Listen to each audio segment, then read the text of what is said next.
So again, we're just playing around with exposure to colder air, and make sure you obviously check your wind chill and no frostbite.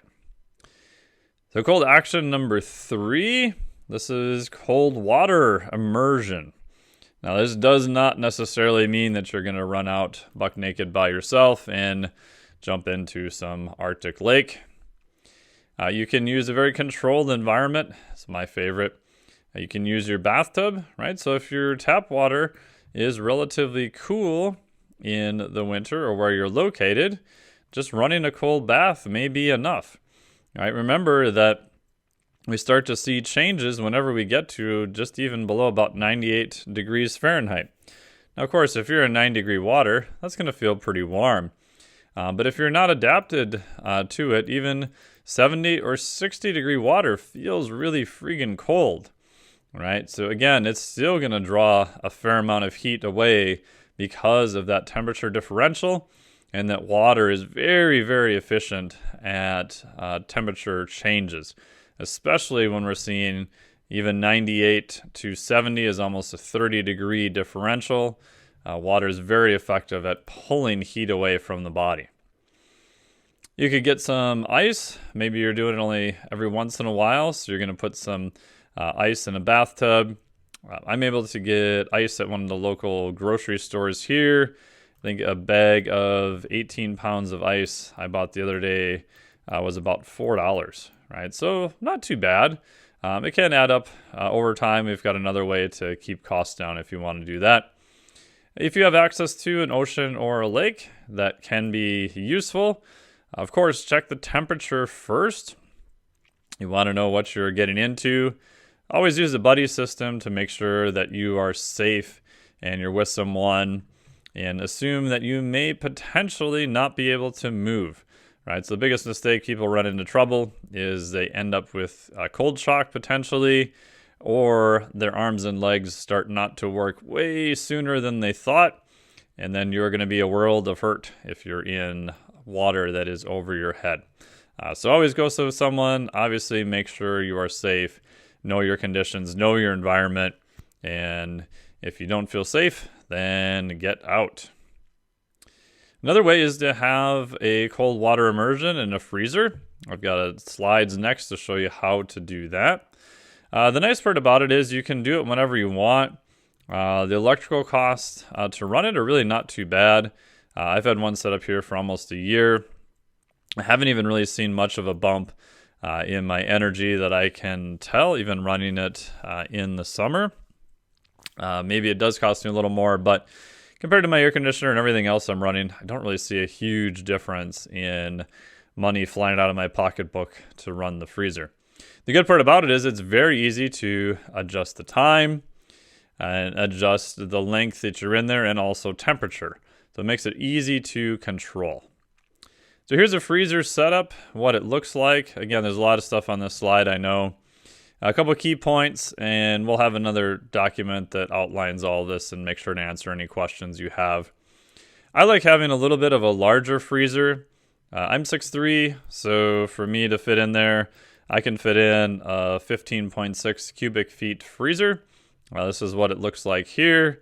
We'll get you the actual specs if you need it, but you can go to the stores and kind of crawl into one when no one's looking potentially, or a minimum just measure it, right? So most of the time you're going to be seated.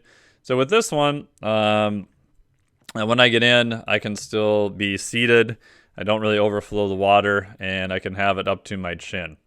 So as you figured out with this, right, old Archimedes principle, you are going to displace water when you get in. So don't fill your freezer all the way up to the very top. Get in and have it overflow everywhere. If anything else, start lower. You can always add a little bit more water. This one has a compressor down on this end, so I'm able to sit down and put my feet up this direction. Freezers are obviously not made to be filled with water, so assume that you're going to void every warranty known to man on the freezer, and you want to make sure that you seal it. There's some interesting stuff online of people who have built theirs. You can find lots of information. Get a large tube of silicone. Don't get a tiny tube of silicone. I made that mistake. I got literally like one seam filled and I was out of silicone. So I got the really large silicone, and you can run a bead around the bottom. So you're just going to seal wherever there's a seam. This one, there's a seam on the side. Usually your corners, wherever the metal's going to come together. And just run a bead of silicone through that. Another trick is make sure it's all super clean beforehand. I'll even wipe it down with a little bit of rubbing alcohol to make sure everything adheres well. And I'll run like a big bead of silicone through a caulk gun, and then I'll take just my finger and go right behind it and kind of smear it out. And it works pretty good. It doesn't look like the most amazing job done, but we just want to make sure that it seals. Also check the valves in it. Again, most of the valves are not necessarily made to seal water. This freezer I have, they had just literally a little plastic valve that's sitting there, and it leaked water like absolute crazy. Actually, didn't even seal at all. Again, it's a freezer. It's designed for water to be frozen, so it doesn't really have to necessarily seal. So in my case, I went to the old Amazon, and you can look for oil drain plugs, or you can look for bait well plugs. It took a little bit of guessing. Actually, I had to buy 5 different ones to find one that actually fit. But I did find one that fit, and it actually was sealed up the drain really well. And when you do that, I would try and fill just a little bit of water first on the bottom. Make sure your bottom is all sealed. Make sure your drain plug is good. And then you can add more water after that. It goes without saying that this holds a lot of water. So just assume at some point your drain plug may blow, and it's going to fill whatever area you have it in with water. So having it outside, I have mine in my garage, probably going to be a good idea. I know some people who wanted to put this in their second floor apartment. That sounds like an absolutely horrible idea to me. Temp controller, again, I went with, there's 2 ways you can do this. So you can run the freezer for a period of time to keep it to whatever temperature that you want. That's one way, which is pretty popular. I got a little bit fancy, which I think is worth the extra, probably 40 or 50 bucks or more with it's a PLC Logic. Again, I probably took way too many engineering classes. I barely passed my controls class eons ago. But what this does is it's from Inkbird, and there's a little probe that sits in the water. And when the probe is in the water, that looks at the temperature. And so I can go in here and I can set what temperature I want it to be at. So in this case, it's set to, I think, 42. Current water temp is, or no, it's set to 43. Current water temp is 42.3. And then you take the power outlet, plug it into here, and then plug the outlet from the freezer into there. So what this does within 1 to 2 degrees, again, you can set it. It looks at the temperature and it compares the two. And it says, ooh, once this gets out of range, I'm going to turn on the power to the plug, which is going to cause the freezer to run. And it's going to run until it gets to whatever temperature is programmed. Once it hits your other temperature that you've programmed in, it'll then turn off the power to the freezer. So the really nice part about this is you don't have to try to figure out with a timer how long to set it. You can just literally program in the temperature and away you go. Another caveat also, again, freezers are not necessarily made to freeze water or keep water cooler. So I've noticed that they tend to get quite warm when you're cooling water down. So the other day I changed out the water in here, and the water from the tap was 60 degrees Fahrenheit. So I could run this and set this at maybe 55. And if I would do that, I would slowly step the temperature down over a period of several days. I would not go right from 55 to, say, 37. Maybe that works okay. Some people have done it. They've gotten away with it, and they've been okay. But I've just noticed the compressor gets really, really hot, even going down a couple degrees. So I just went to the store. I bought 4 pounds of 18, or 4 bags of 18 pounds of ice. Just toss that in there, and at the end, with tap water, I was down to around 37 degrees. Now, that'll vary depending upon how much water you have in there.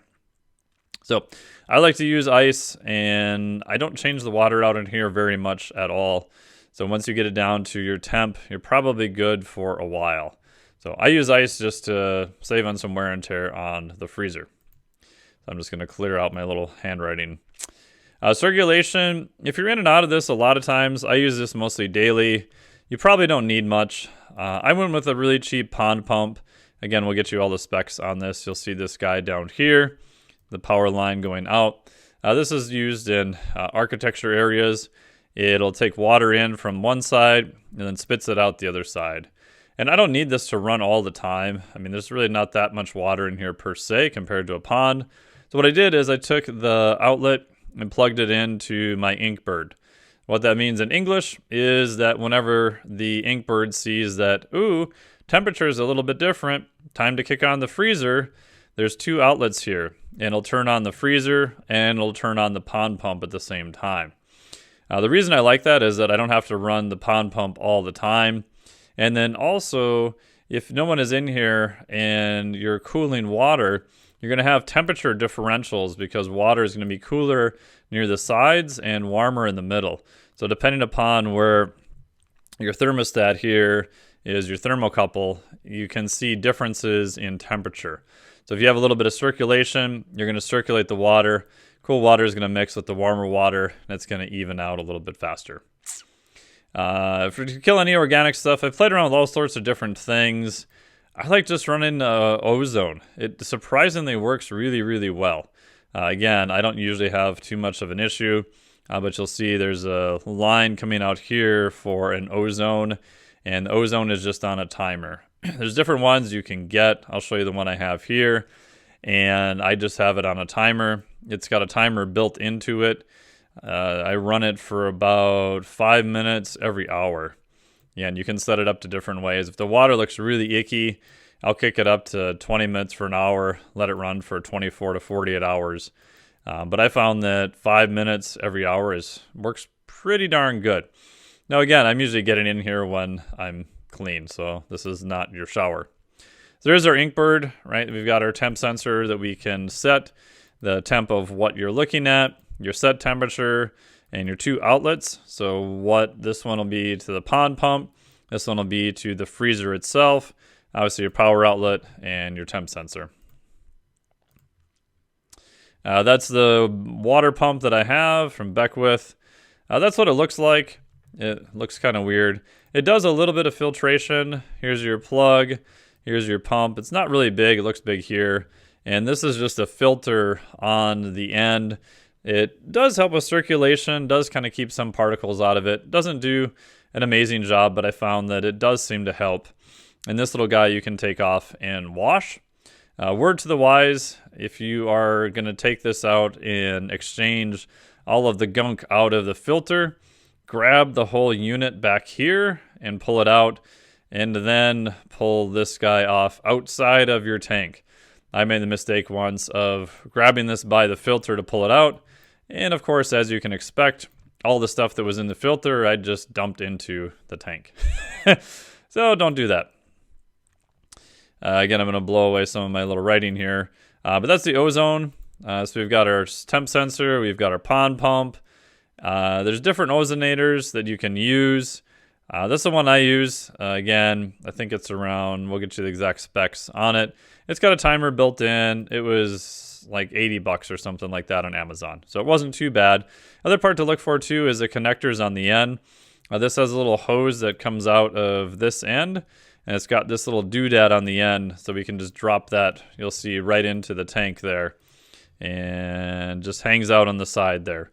The other reason I like having the pond pump run once in a while, it's going to distribute all the water around to make sure the ozone interacts with all of it. And again, that particular device has a timer on it. So all in all, really not that much to add. I think I spent $40 on the Inkbird. The pond pump was around 50. Like I said, ozone was around 80. So really not too much to add, and it saves you from changing out the water a fair amount. So even my wonderful wifey Jody likes it. Thank you so much for watching this short video outtake from the Physiologic Flexibility course. Really appreciate it. To get more information, go to flexdiet.com, www.flexdiet.com. There'll be a way to get on the wait list there. This will add you to the newsletter for the Flex Diet certification, and then also future releases of the Physiologic flexibility certification. If you have any other questions for me, that's the best way to get a hold of me. Get on the newsletter there, and then just hit reply, change the subject line to add action question, and those will be routed over directly to me. So flexdiet.com, get on the wait list. We'll put you on the newsletter for free. Thank you so much. Greatly appreciate it.